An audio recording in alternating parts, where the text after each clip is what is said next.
네, 모닝 큐티의 윤용국어입니다. 지금 저희가 구약 성령 시리즈를 계속 하고 있는데요. 오늘은 그 역대하 14, 15, 16장에 보면 이스라엘 3대 왕, 유다죠. 남유다죠. 예, 유다의 3대 왕인 아사 왕의 이야기가 나옵니다. 이 아사 왕 이야기에 중에서 이 이제 아사랴라는 선지자가 이야기 나오는데 여호와의 영이 오데스의 아들 아사랴에게 임하심에, 그래서 이 아사랴 선지자에게 여호와의 영, 성령이 임하셔서 이렇게 말씀하시는 그런 부분 입니다. 그래서 역대하 지금 그 아사 왕과 이 아사랴의 이야기를 좀 오늘 좀 해볼까 이렇게 합니다. 그 역대하 14장입니다. 14장, 15장, 16장 그 아사 왕의 이야기인데요. 그 아사 왕은 유다의 3대 왕입니다. 북이스라엘이 있고요. 예. 남유다의 아사라. 근데 역대하는 우리가 이제 남유다의 이야기만 합니다. 예. 북이스라엘 이야기가 없습니다. 남유다의 3대 왕인 아사 왕이 이제 14장 어떤 왕이었는지 한번 보도록 이렇게 하겠습니다. 되게 좋은 모델인가요? 예, 한번 보겠습니다. 2절, 3절에 이렇게 보면은 14장 2절, 3절 아사가 그의 하나님 여호와 보시기에 선과 정의를 행하여 이방 제단과 산당을 없애고 주상을 깨뜨리며 아세라상을 찍고. 여러분, 이제 아사 왕이 여호와 보시기에 선과 정의가 뭐겠습니까? 여호와께서 보시기에 선과 정의. 여기 항상 이렇게 질문에는 힌트가 있죠. 여호와께서 보시기에 선과 정의입니다. 여호와. 그러니까 뭐예요? 여호와가 아닌 반대 것을 없애는 거죠. 그게 바로 3절에 나와 있는 것처럼 이방 제단과 산당은 제사 드리는 곳이니까 산당을 없애고 주상을 깨뜨리고 이런 우상들을 깨뜨리고 아세라상 우상 어떤 신상들을 이런 걸 깨뜨리는 거죠. 그 당시에도 뭐 이제 4절에 보면 태양상도 있고 뭐 태양숭배 그 당시에도 있었으니까 이런 여러 가지 여호와가 아닌 그런 우상들을 섬기는 어떤 그런 것들, 우상들을 다 찍어내고 없애는 것이 바로 여호와 앞에서의 선과 정의라는 것이죠. 왜? 여호와가 아닌 것을 없애는 것이에요. 그렇게 하면 하나님 어떻게 하겠습니까? 6장 6절, 7절에 이렇게 읽어보면 여호와께서 아사에게 평안을 주셨으므로 그 땅이 평안하여 여러 해 싸움이 없는지라 그가 견고한 성읍들을 유다에 건축하니라. 7절 조금만 읽어보면 아사가 일찍 유다 사람에게 이르되 우리가 우리 하나님 여호와를 찾았으므로 이 땅이 아직 우리 앞에 있나니 우리가 이 성읍들을 건축하고 그 주위에 성곽과 망대와 문과 빗장을 만들자. 하나님께서 아사왕이 여호와께서 보시기에 선과 정의를 행하니까 하나님께서도 반응을 하십니다. 뭐예요? 아사에게 뭐죠? 평안을 주셔. 그 당시에 평안은 뭐겠습니까? 주변 민족들과의 주변과의 어떤 싸움이 없는 것, 전쟁이 없는 것이죠. 그것을 막아주신 것이죠. 전쟁이 없게 하시는 것이죠. 왜? 가만히 있으면 항상 쳐들어오거든요. 아니면 쳐들어가든지. 그 당시에는 어떤 전쟁의 어떤 시대이기 때문에. 그런데 여호와께서 아사에게 평안을 주셨다. 싸움이 없게 하셨다. 왜 그러냐면 7절에 일찍이부터 아사가 뭐예요? 백성들에게 여호와를 찾았다. 여호와를 찾자. 여호와께 가자. 그러니까 우상들을 막 깨뜨리고 그렇게 했습니까? 그러니까 7절 후반절에 보면 평안과 형통이 이제 있었던 것이죠. 아사왕 시대에. 그러니까 이제 9절 이하에 보면 구스 사람 세라 군사 100만이 들어옵니다. 구스는 어디입니까? 에디오피아죠. 아프리카의 에디오피아. 100만 군대가 이렇게 왔는데 11절에 이런 말을 하죠. 11절에 아사가 그의 하나님 여호와께 부르짖어 이르되 여호와여 힘이 강한 자와 약한 자 사이에는 주밖에 도울 리가 없사오니 우리 하나님 여호와여 우리를 도우소서. 우리가 주를 의지하오며 주의 이름을 의탁하옵고 이 많은 무리를 치러 왔나이다. 이 많은 무리를 치러 왔나이다. 여호와여 주는 우리 하나님이시오니 원하건대 사람이 주를 이기지 못하게 하소서. 이 100만, 정말 100만 군대가 왔습니다. 어마어마한 군대죠. 당연히 싸우면 질 확률이 높죠. 그런데 이 아사왕이 여호와께 부르짖습니다. 여호와를 의지합니다. 부르짖는다는 건 여호와를 의지한다는 것이죠. 근데 아주 좋은 표현을 하죠. 사람이 주를 이기지 못하게 하소서. 사람이 주를 의지하기 못하게. 사람이 이 100만 군대가, 이 어마어마한 군대가 이 하나님을 이기지 못하게 하소서. 되게 좋은 표현이지 않습니까? 예, 사람이 주를, 하나님을 이길 수는 없는 것이죠. 그러니까 이 하나님을 아사왕이 의지하니까 이제 12절 이하에 보면 여호와께서 치십니다. 여호와께서 치셔요. 표현이 그렇습니다. 누가 치신다고요? 여호와께서 치시고 그 다음에 아사왕의 군대가 나가서 쳐서 이깁니다. 누가 싸우게 한다고요? 싸우신다고 먼저 여호와께서. 왜? 여호와를 의지했으니까. 여호와께 부르짖었으니까 여호와께서 응답하시는 것이죠. 그래서 이제 이렇게 전쟁도 이기고 이런 상황 속에 15장에 보면 이제 아사랴가 나옵니다. 아사랴가 이렇게 나오는데 1절 2절 한번 읽어보면 여호와의 영이 오데세 아들 아사랴에게 임하심에 그가 나가서 아사 왕을 맞아 이르되 아사와 및 유다와 베냐민의 무리들아 내 말을 들으라. 너희가 여호와와 함께하면 여호와께서 너희와 함께하실지라. 너희가 만일 그를 찾으면 그가 너희와 만나게 되시려니와 너희가 만일 그를 버리면 그도 너희를 버리시리라.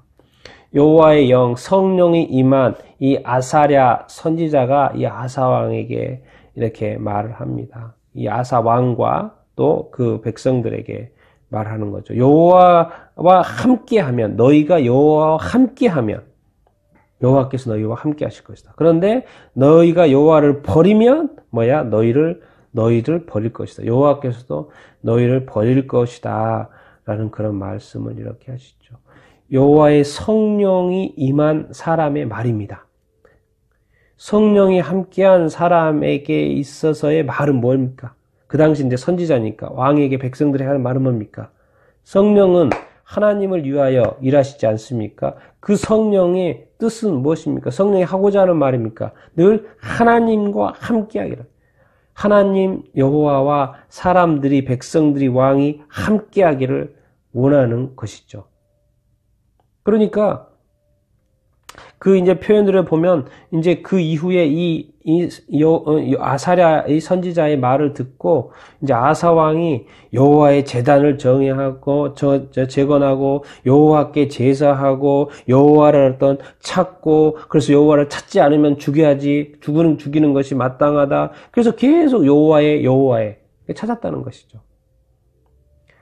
그래서 심지어 어떻게 했냐면 16절에 보면 아사 왕의 어머니 마아가가 아세라의 가증한 목상을 만들었으므로 아사가 그의 태우의 자리를 폐하고 그의 우상을 찢고 빻아 기드론 시냇가에서 불살랐으니, 이제 자기 아사 왕의 어머니가 아세라상, 이 가증한 이방신 아세라의 가증한 목상을 만들었다고. 그러니까 아사 왕이 그의 태우의 자리를 폐해버렸다는 거예요. 대단하지 않습니까? 하나님 앞에 이 왕의 어떤 가정에 어머니라도 아세라의 우상 신을 섬기는 것에 대해서 그 자리를 폐할 정도로, 그래야지 축복이 있는 거죠. 어머니가 그 우상을 숭배하는 그 가운데에서 어떠한 더 그 축복이 또 아사왕에 있겠습니까? 그냥 완전한 축복을 받기 위해서는 이런 어떤 우상들을 찍어내고 그 자리를 폐하기까지 했다고 합니다. 어머니를 죽인 게 아니죠. 그 자리를 폐했다는 것이죠. 그만큼 이 하나님에 대한 열의가 이 아사 왕에게 있었던 것을 이렇게 보게 됩니다. 그리고 이 하나님의 성령이 인도하는 그 아사랴 선지자의 또 가이드가 이렇게 있었고요.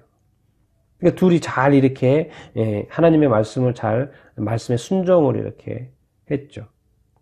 그런데 이 아사 왕의 후반에 가면은 이렇게 성령이 임하신 선지자의 인도가 있었고 그 전반에는 너무나도 잘했던 하나님을 사랑했고 섬겼던 이 아사 왕이요. 이렇게 하나님을 좀 배신합니다. 뭡니까? 이제 아사 왕 16장 이야기입니다. 16장 이야기인데 아사 왕이 제 36년에 이스라엘 왕 바하사가 쳐들어오는 거예요. 그러니까 아사 왕이 누구한테 도움을 요청하냐면 아람 왕 다메섹에 사는 아람 왕 베나다드에게 요청을 이렇게 합니다. 뭐라고 합니까? 지금 이스라엘과 같이 합작하는 것을 이제 끊어달라. 언약을 깨고 오히려 이스라엘을 좀 쳐 무찔러 달라. 그러면서 많은 것을 바치죠. 은금을 바치죠. 그래서 이제 사실은 아람 왕 이스라엘을 치죠. 그런데 이제 16장 7절에 가보면 이것에 대해서 선견자 하나니가 옵니다. 선견자 하나니가 와요. 이제 아사랴 하나님의 영이만 아사랴가 있었고 이제 이 선견자 하나니가 나타나서 이 부분에 대해서 지적을 합니다. 7절에 보면 왕이 아람 왕을 의지 아니하고 왕의 하나님 여호와를 의지하지 아니하였다. 이렇게 말을 합니다. 그래서 아람 왕의 군대가 왕의 손에서 벗어났나이다. 이렇게 말합니다. 여호와를 의지하지 않는 것에 대해서 지적을 이렇게 선견자 하나니가 지적을 하고 있습니다. 전에는 하나님을 의지했는데 이번에도 분명히 이스라엘 왕이 왔을 때도 하나님을 의지해야 했던 게 마땅한데 오히려 이방 왕인 아람 왕을 의지했단 말이에요. 이것에 대해서 선견자 하나니가 이야기하면서 9절에 좋은 말씀을 합니다.